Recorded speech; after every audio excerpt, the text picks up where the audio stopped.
So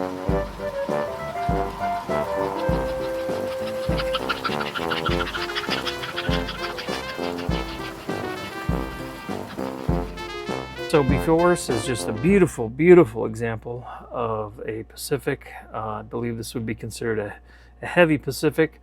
And, American models did just a marvelous job with the size of the drivers, how closely spaced they are, the artwork and decals and everything. Just absolutely gorgeous. So I've got it here on the test track. Let's see what happens.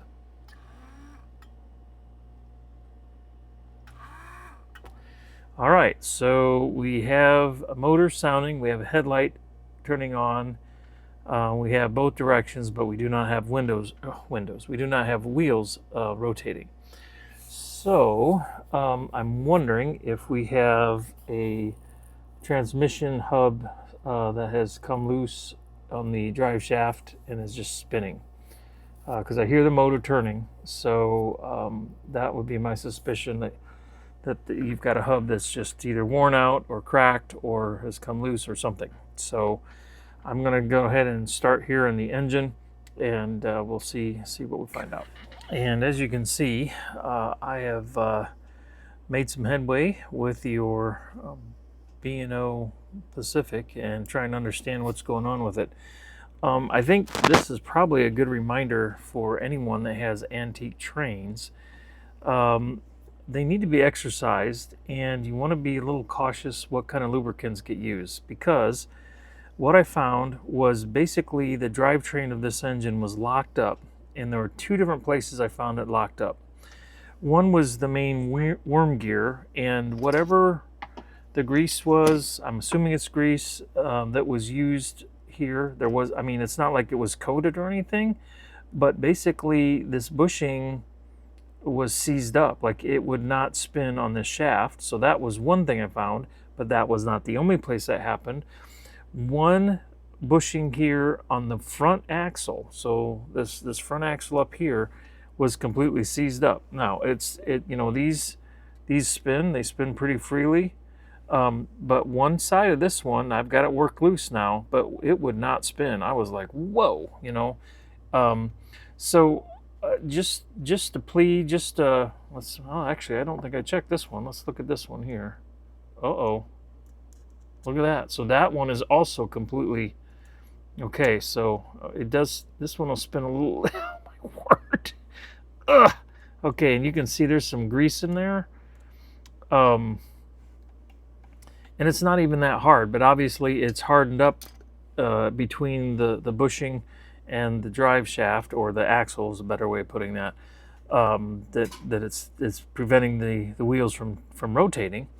So you had two of the 6 bushings that were completely seized, and one here on the worm gear, and those 3 together were enough to keep the motor from being able to twist the drivetrain. Now, what I wonder about is if, with all that restriction, if it's caused either this cup or this cup to spin loose on their shaft. So I'm gonna work some more on cleaning things up here, and once I get it all cleaned up and put back together, then I'll start experimenting with that to see if those need to be replaced at all. I kind of expected this to be broken, to be honest with you, when I heard it, yeah, so we got to keep exercising those engines, whether it's American Flyer, American models, S-Helper, other engines, and also we want to use lubricant that's going to be pretty long lasting, and not gum up on us. I know, easier said than done, right? So I reassembled the drive wheels and quartered them, and then I was perplexed because I would be able to spin them 360 degrees either direction, and then they would lock up. I was like, what? And I just messed. I was like, what? Why is this happening? Finally, I started looking at the individual gears, and I saw this one had a little bit of an extra spacing between 2 of the teeth, and it's pretty hard to see here on my phone, but there is a split in that gear.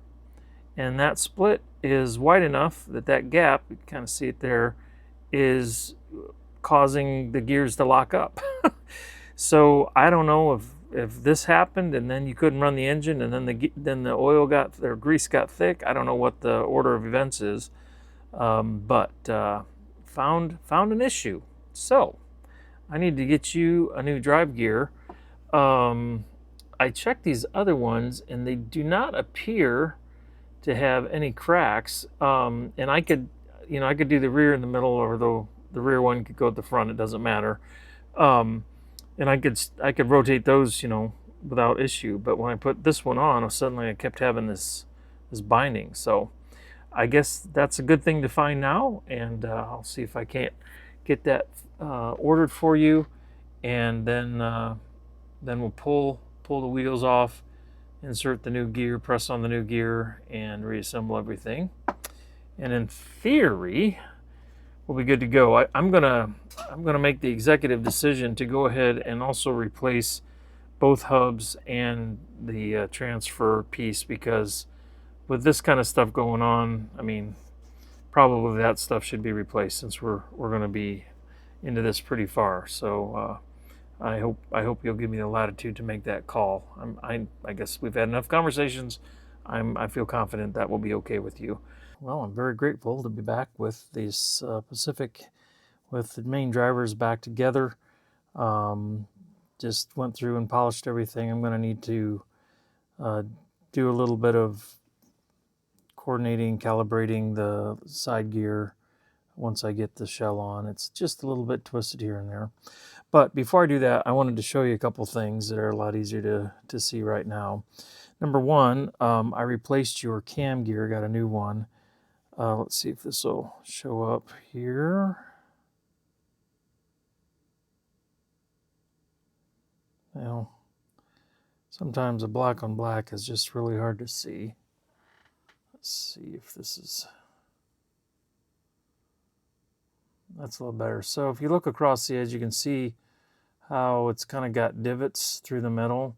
It's just worn. I mean, would it still work? Possibly for a while yet. But, I thought if I'm going to tear into this thing for you, and I got to get parts anyhow, I'll just get a new one. So I got a brand spanking new cam gear for you here. And as I just mentioned earlier, I got a new main drive gear for you. You can see the split now that I've got it off. I think, well, when this is on the axle there at 12 o'clock, you can see that line. It's actually a gap. This is one of these things is a press fit, and it just fatigue or something. It just decided it was done, and it split from top to bottom there. And so that was about the width of two of the teeth. Come on here. About two of the teeth at the top. That's how wide it was, if that makes any sense. Anyhow, so that was causing your whole mechanism to lock up.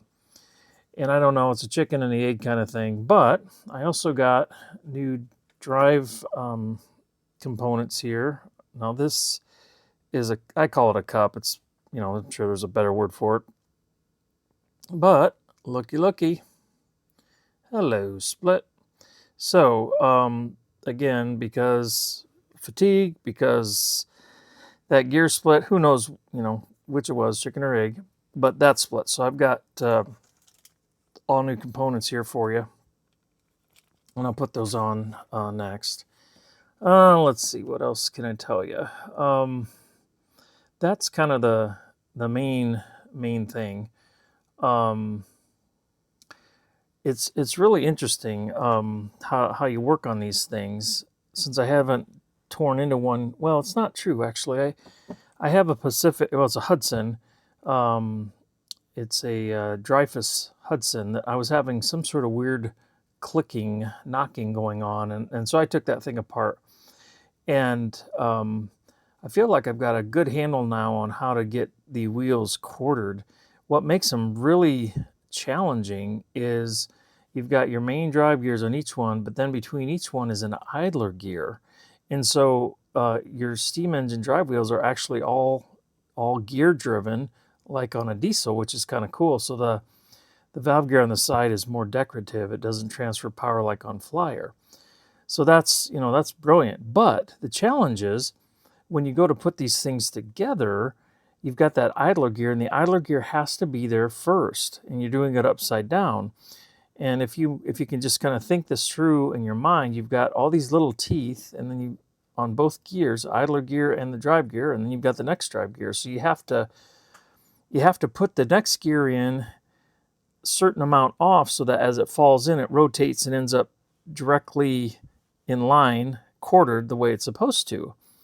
Now, that in of itself is, kind of challenging, but that's not all. There's also, I'll call these, I don't know if they call them drive blocks or axle blocks, bushings, but those square things, they have one direction that they fit into receivers here in the chassis. And for reasons I can't understand, you can have everything square like this and drop it squarely down into the chassis. And if you're off by a hair or less than a hair, those blocks spin sideways and it won't let your wheels in. So woo-wee, did I have a lot of fun taking that apart over and over and over and over and over again trying to get it. But finally kind of came along with a plan and process that seemed to work. So anyhow, next time I tackle one of these, it'll be a lot less of a process, I think. I don't know that I've got anything else for you. But I've got your components over here. They're just a little dusty, so I'll go ahead and clean those up for you. I just cleaned up your side gear here. And, I also want to go through the pickups on the tender. I haven't done that yet, but making progress, thankfully, finally. Thanks for your patience. I know this took a while. Here we are with everything but the skin, if you will, back on your engine. And here we go. Just forward.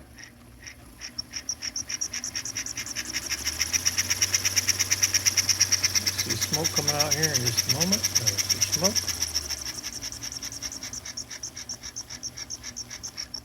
Reverse.